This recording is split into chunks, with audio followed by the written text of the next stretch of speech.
Hello, and welcome to December's episode of Let's Talk Oregon.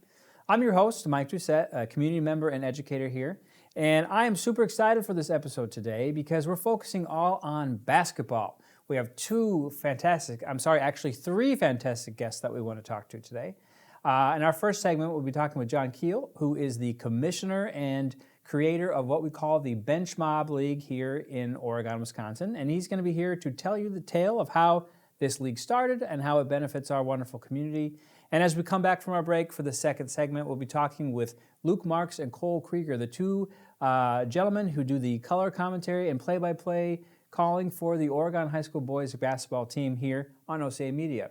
So I'd first like to welcome John to the show. Thank you for coming in and telling your story. It's going to be exciting. Yeah, I'm glad to be here. Right, so you are the creator and commissioner, as we talked about, of this beloved Bench Mob League. And I know that because I hear students in my class talk about it. They talk a lot of trash to each other about it. So I know it's a fun, great experience. So can you just take a minute to kind of explain, like, where did this idea come from? What was your inspiration? And how did this whole league come to life here in Oregon? Yeah, well, the Bench Mob League is what I call a recreationally competitive basketball league for high school students in Oregon who don't play for the school teams. Mm-hmm. You may be surprised to know that this year that's like 100 kids. That's insane. Who don't play for the school, but still love the game. Mm-hmm. In late 2021, my son was in that situation as a sophomore, got cut from the JV team, and realized what am I supposed to do? Mm-hmm. And I guess I was taught to be that one, if there's a thing that someone should do, I guess I should do it. And so we started the league there. Yeah. Well, that's really exciting. And now you said it has over 100 students involved. Yes. And these games take place primarily on Sunday nights, correct? Yep. And that's in the Oregon Middle School? Yes. Gym? Okay. Yeah. So we play weekly on Sunday nights. There aren't practices. It's a really low commitment thing for the kids. It's a chance to play with friends one night a week. This year we do have some kids from Monona Grove. We have had Verona students as well. This is a need. Yeah. That's certainly in, more than just Oregon for kids looking for a chance to play. That was great. So it's kind of becoming almost a Dane County thing, right, in those surrounding communities. Well, there used to be, if you're someone like me who grew up in this area, there was a league called CYO. And I think there were something like 50 teams in that across the county, which have been going on since I was in high school 20 plus years ago. And that closed down like a lot of things during the pandemic. And actually that was a couple living in Cross Plains that really ran that for many years. And, kudos to them. But when they closed down, that really created a void. Right. And some programs or schools, I think, have like intramurals, but in Oregon, there was nothing. All right. So as obviously stated here, this is a super popular program for kids. As you created this league, what do you consider to be your top goal for these kids? Is it simply fun? I mean, you're not really doing any instructional coaching or anything like that. The teams don't have coaches necessarily, correct? Right. So what are the goals? Like, what do you hope these kids are taking away from this program? Such a good question. Like in the first year, it was just like, can I make a league happen? Right. Can I get enough people to come out to this thing and play basketball? And I heard through the grapevine people asking, who's this John Kuehl guy? Should I take this seriously? I saw this post on Facebook. What is this? And I understand, like out of the blue, hey, we're making a basketball league. But so it was like, yeah, can I get enough guys to show up and have games? I want my son to be able to play, and I think there are other kids like him. So year one, it came together really quickly. We ended with a year-end tournament that went really well. And at that point, it was like, okay, this can be a thing. And now I've got time for next year to pull it together. And it is meant to be fun. We play music at games. We play sound effects when guys make shots. The whole ethos of the league is that it's sometimes like just on the edge of kind of going out of control.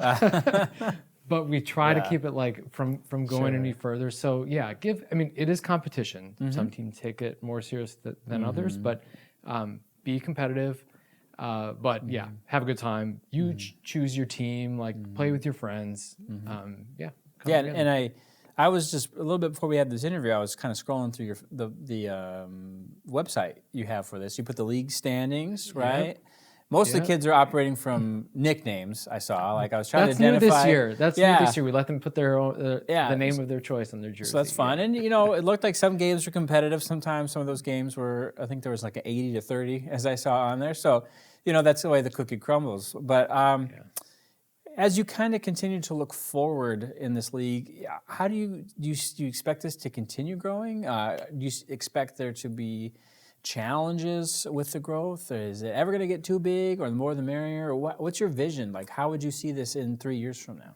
Sure, yeah. Well, I mean, it has grown every year. So the first year we pulled together 7 teams. And this is the third This is the year? third season, Okay, yep, perfect. thank you. Yeah. So we had 7 teams the first year, and to make sure that every team could play every week, some teams played twice. Second year we had 8 teams, perfect. 4 games a week, every team plays. This year, with the demand from kids, we expanded to 10, which seems like not a big deal, but like an extra game a night, like an extra, making sure we have referees, just when do we start playing? So that felt like, okay, I don't think we can get bigger than 10 teams and 5 games a week. But, Verona the first year, Monona Grove this year, we turned kids away from Monona Grove. So if I really think about it, it might be like, how can I help other willing parents or community members in other towns, maybe just give them the playbook that I've established at this point for putting something together in their community and feeling like, okay, I can do this. It's not that much. And here's a guy who's been through it before. Right. So will it get to be CYO 50 teams, but we have teams from Oregon going to other communities for road games? I'm not sure. It's kind of nice like it is right now. Because I think a special part of the character of this whole league is that they do get to play here in Oregon. And I know that for a lot of people, I think one of the complaints I've heard about youth sports is that by the time you get to high school, either you've made the team or you're so specialized and so adept at it that you're on a club team that's traveling to all these different places, and maybe you're not even playing for the high school team then. But I think for parents and for kids to take a Sunday night to stay in town, to not travel to Stoughton or to Verona, is, I think, a really nice character of that program because it feels very homegrown, for sure. And I think that would lose a little bit of the magic and the essence, I think. Too. I mean, honestly, that's a really great point. It is. And I would be lying if I said I haven't been intentional about how it's grown or how we've tried to shape it. We had an all-star game last year that was like, all right, let's try that. What would that be like? And one of my favorite memories of the league came from the all-star game last year. We had a guy make a half-court shot at halftime, and we have security cam footage of him running out of the gym and all these players storming after him. And because everybody out on the court basically, even if you don't know them well, everybody's a classmate, and there is definitely something about that that's great. Yeah. So let's talk a little more about the atmosphere. I'm kind of thinking I need to check out one of these games and get some of these guys here for OCA to go film that. I think would be a great idea. And so are there spectators that come? Are there people who are non-players? Do parents come? I'm sure there's girlfriends in tow, right? And so is that welcome for fans to come? Do you have to kind of be still associated with that league, or I mean, we do get fans, and you probably know somebody who's playing. We realized this week, oh boy, the underclassmen bring more fans, and then we realized they can't drive themselves there, so parents end up there carpooling. So the freshman game was tons of fans exciting. there. We play loud music during warm-ups. We play loud music at halftime, music during games, like I said. So the atmosphere is definitely meant to be fun in that respect. Thinking about concessions, we'll see where that goes. But the games themselves are pretty typical. But we do use Elam endings at times, which is where you play to a target score instead of time. Sure. So we get to a point where we turn off the clock, and now it's the first team to hit that score. Sure. And we've had some good, intense games. I can imagine. I mean, as you saw in the scores, there's some, freshmen playing seniors. Physically, that will be a tough matchup, and the scores will reflect that. But we have 40 juniors from Oregon in the league. So, you've got kids who are same age, similar stature. We get really good games, and they're fun to watch. It's fun basketball. Right, and so I also saw on the website while I was scrolling, you can check it out too. Do you have that memorized? Is it a specific? If you Google Bench Mob League, Just Bench you'll Mob find League, it. Oregon, Yeah. Wisconsin. That's what I did, and it came up. So Yeah. you're also selling T-shirts, correct? Are those order forms still open, or did you close that? We did a fundraiser Okay. that is closed, but we do have some extras that will be for sale at games. Okay. Yeah. So maybe next year, then kind of talk about maybe some of those parents of current 8th graders are thinking, yes, get my kid out of the house on Sunday night, right? I can watch HBO, right? That's Sunday night HBO is quality TV, right? What do they need to know? What are the timelines? How did they get on a team? How do they register, et cetera? Yes. So we have registration right around the time where like tryouts are happening for the school. You wait until the final decisions have been made, correct? We did, yeah. And we're going to be even better about that next year, I think, because the demand for the school team, like there were a lot of cuts at the freshman level this year, and we want to be able to accept all that, all those kids who want to play. So yeah, we get the word out in the community, like Panther Press or like the stuff that happens in the school, posting on Facebook. But kids form their own teams, like primarily. That's a thing to know. And they kind of pre-register as a way of saying, like, here's a team that with some people. And then we pull it together from there. Free agents are a thing. We place kids who need a spot and try to fill teams in evenly. If they know someone, we'll try to put them on there. But self-organization is the thing that I want to keep versus like having individuals and placing teams. So it's like November timeframe is when registration will open up, and we play through basically the week before Into spring March break. Madness, right? I saw it, and you're going to have the final tournament. I was out on the 17th of March. March. Yep. And it'll be held here at the main gym. Yes. Correct. And so that will be exciting and great thing for the kids. Right. I mean, to play on that floor. Oh, I mean, for nothing sure. wrong with the Oregon Middle School. No. Yeah. Make it to the big leagues for sure. Yeah. So that's exciting. And then, is there costs associated with this? Is it free to kids? Do they have to? Is there? There's a small. I mean, I say small. Small is relative. Sure. Like the registration fee is $45. Okay. We do sponsor kids who need it, and we have before, and we just use kind of part of our budget for that. But you get a jersey, you get your name on it this year, nicknames, which I love and approved all nicknames. Had to go back to a couple kids and say, let's choose a different one. Yeah, I imagine. Yeah. And I had a good friend of mine as a designer in town, and he helped to design the jerseys this year, and they look so good. As our goal was like make them ridiculously good for what this league is, and I think the design is great. So and honestly, again, it's like those little things that it matters to me that like this is like a little bit more than just something that kind of got thrown together as an open gym. And so far, I think we're achieving that. And to hear kids talking about it in school, it's great. Yeah, it makes me feel good. That's exciting. So I have to admit, I did play basketball in 5th and 6th grade. And I scored once for the other team. So that was not my finest moment. Yeah. And then the next year, and this tells you what era I grew up in, the coach came to me and said, hey, Mike, I think your talents would be better suited off the court. How would you like to pop the popcorn for the games? So I did. He paid me $5 a game back in like 1992, 1993, and that was good money. So I got paid not to play basketball. So, John, this has been a wonderful conversation with you. So excited you can make it. And so, you viewers, let's go to the break. And when we come back, we'll be talking more basketball, this time with Cole Krueger and Luke Marx, the color commentary and play-by-play folks from here at OCA Media that do the color commentary for Oregon High School boys team. We'll see you soon. Oregon's in 2-on-2. It's Anderson and Jakey. Jakey moving left, able to get across the middle. Shot fired! It's over! The dagger's in the chest. The nails are in the coffin. And Jakey has won it for the Panthers. Who else would it be? Goes on the court, loses, pulls up. It's good! Moose! Did he win it? What a shot! Give it to him! Evan, what a shot! Weezing for the Panthers! We have a travel, but a turnover for Oregon. Here comes Nice. Oh, Euro step, what a move, Olivia Nice.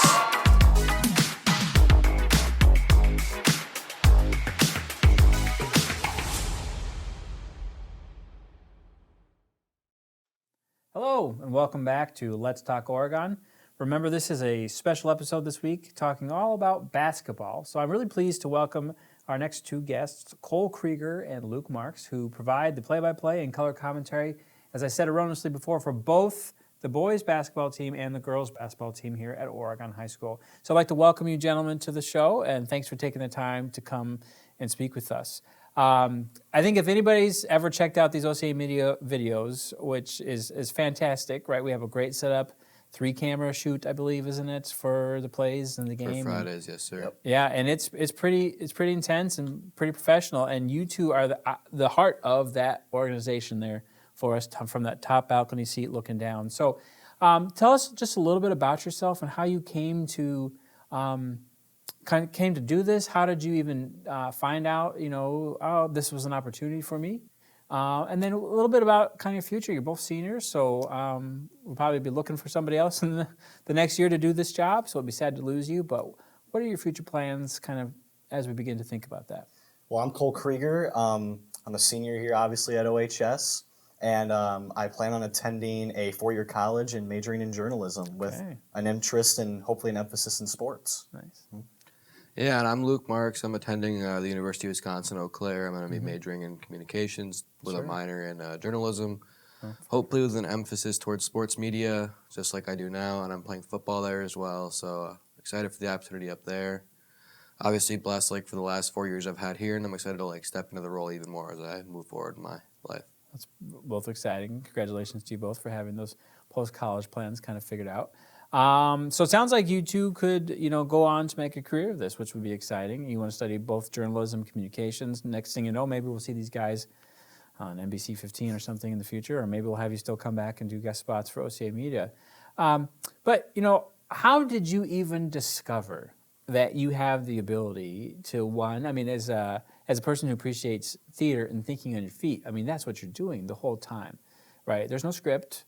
You have to tell us what's going on with enough context to understand for the viewers at home. You, as the sports analyst and color commentary, are providing little tidbits and facts about statistics. You're focused on the play-by-play. So where did you even begin to understand that you have this talent? Well, I think for me it begins second semester of my junior year in Miss Griner's journalism class. She introduced me to Mr. Tynan, and then through Mr. Tynan, I got to know Mr. Rogers at Panther Vision. And thanks to them, for last year now, I've done Panther Vision and Panther Radio, doing the sports on both. And they both kind of nudged me into thinking hey, I think you could be really good at announcing. And obviously Luke, we've been friends for years now. Yeah, years. And he kind of wanted me to do it last year. I was not really confident in my ability to do it. And then after just doing Panther Vision, Panther Radio for almost a year now, I kind of thought, I think it's time to give it a shot. And I've only done 7 or 8 games, and this guy's been doing it for 3 years, and I feel like I'm finally starting to know it all. So. And so, Luke, up to this point, before Cole entered into the picture, were you flying solo up there? So my sophomore year, which was the first year I did it, the first of 3 now, I was with a good friend, Michael Stapleman. He was another guy who works for OCA. He still jumps in whenever I can't be there. He does our PA announcing sometimes as well. He's got a great voice. He's loud. He's proud, and he does what he does. So last year, however, I was alone for just about every single broadcast. I actually had some friends just jump in for one-offs occasionally, but yeah, most by myself. Last year was definitely a different vibe, being that I was alone. I had to provide this play-by-play. I had to provide the color. I had to do everything basically. And now this year, I got my good friend Cole Krueger next to me, providing the color where I just get to talk about my favorite sports all the time. And it's just really something I got into because of my fandom for sports, which has been lasting my whole life. Baseball was my first big thing I got into, and I still love baseball. I still play baseball, but really it's football now. But ever since I was a little kid, I had been sitting in front of my TV talking about the game. And my dad when we got to high school, he's like, "Hey, you should consider maybe becoming an announcer." And so then I was talking to my health teacher, who I always call her a second mom, Miss Weinert. At the school, she's a great woman, and she's been a mentor for me for a long time. And she provided me the knowledge that OCA Media was hiring as an announcer. So I stepped in my first broadcast was a girls JV game just to try it out. And then they ended up yeah, you sound great. Let's call the varsity game tonight and let's do it live. And I was all right, let's do this. And so ever since then, it's just been going and going and going. And we're going to continue to develop this thing and see where it goes. Now, in contrast to working alone, do you find that with Cole, you have a different energy to that? And I've also wondered. You got to tell me this. I'm not a big sports guy overall, but one of my favorite memories was as a child.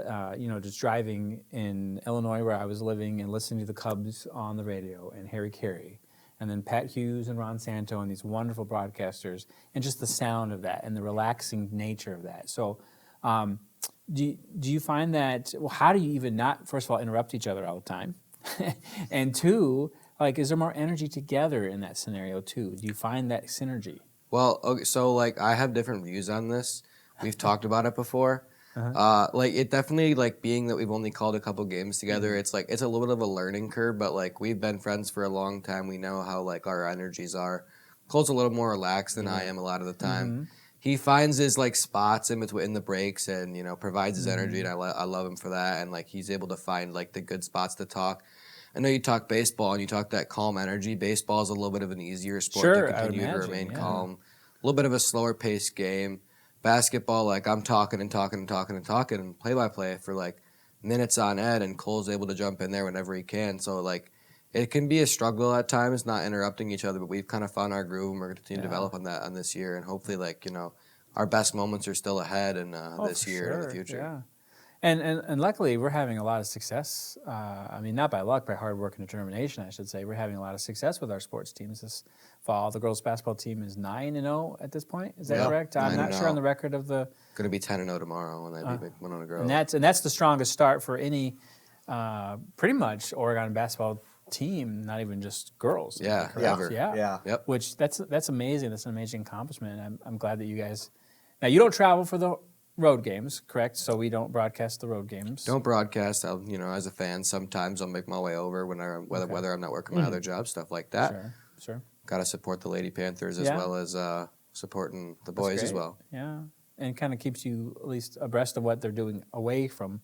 Oregon as well, and the record and how they're doing and all that kind of good information that you can gain. That's exciting. So as we think about your time doing this, I know this is your first year. You've done it now for a couple.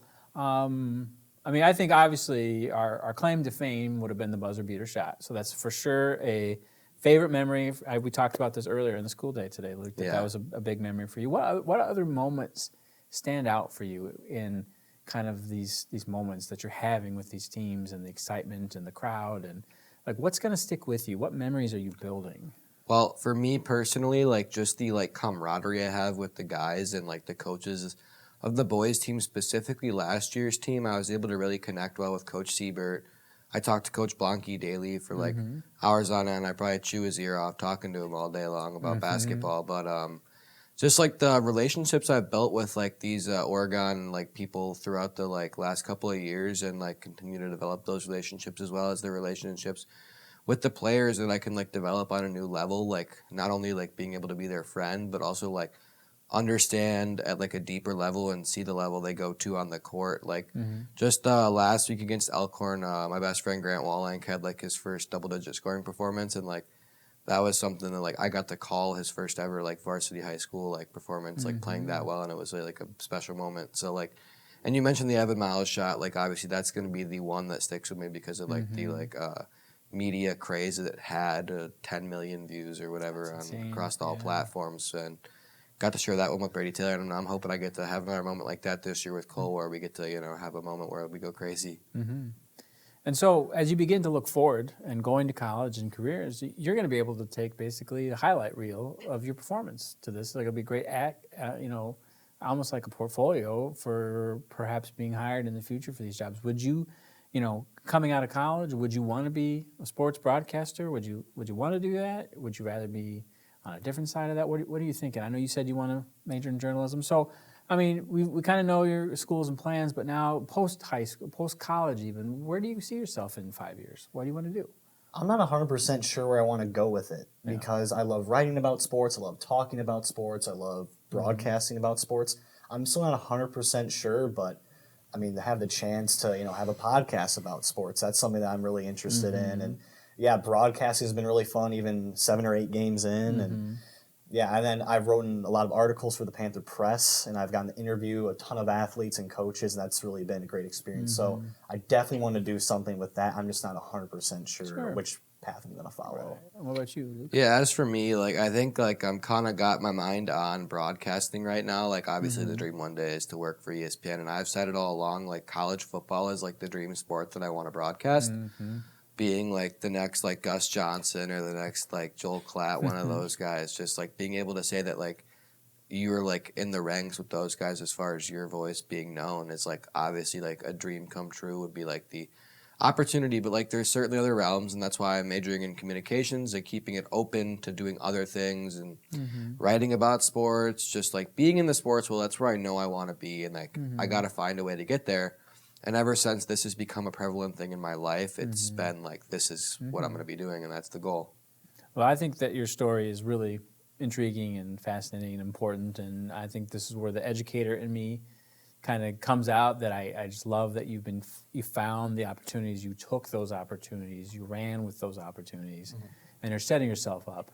And that shows that you have a lot of drive and passion and vision, which are all super admirable qualities for young men, and you're definitely doing a great service for this community, for this station, and you guys are fantastic. So, to kind of tie everything together, and I know you're both in the Bench Mob League on a team, right?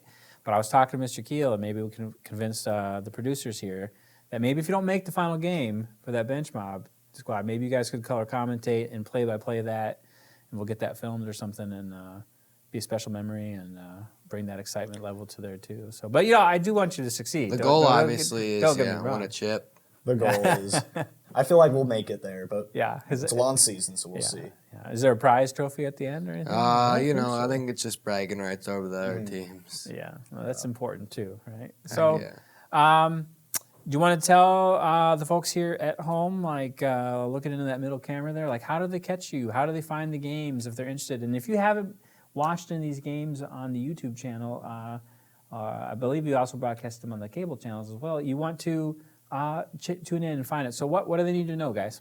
Yeah, so we broadcast on TDS and Charter. You can find games there, and you live. You just got to find the schedule for that. It obviously varies every single week. There is a Christmas tournament coming up for both the boys and the girls that we're going to have broadcasting 2 days, 4 games. So a good opportunity for you guys to find me and Cole on there, as well as our YouTube channel where we broadcast our hockey, our football, soccer, football, things like that, where you can find all of our OCA Media stuff on there, as well as me and Cole. And then in the future for me and Cole, this doesn't necessarily correlate to OCA Media. We'll be starting a podcast soon together, a little sports podcast. So a little shameless plug here, but you can find us listening to that as well. And if you want to hear more from me and Cole talking sports and just hear more from the sports world, if you can't dig in yourself, we got you covered for that. So you heard it here from the mouths of these gentlemen themselves, where to find their broadcasts. I look forward to listening to that new podcast. You have a name for that yet? Not yet. Nah, we're just getting started. Just getting started. I think that's the most challenging Yeah. part of a podcast is what do you name it, right? You don't want it to be too lame, but you don't want it to be too edgy either. So I look forward to kind of hearing that from you, and I think I speak for everybody here at OCA Media to thank you for your service to the station and service to the community, service to the students, and we look forward to watching you both grow and find your career path that lies ahead. So that's all we have for OCA Media's Let's Talk Oregon. We'll see you in the new year. Thanks.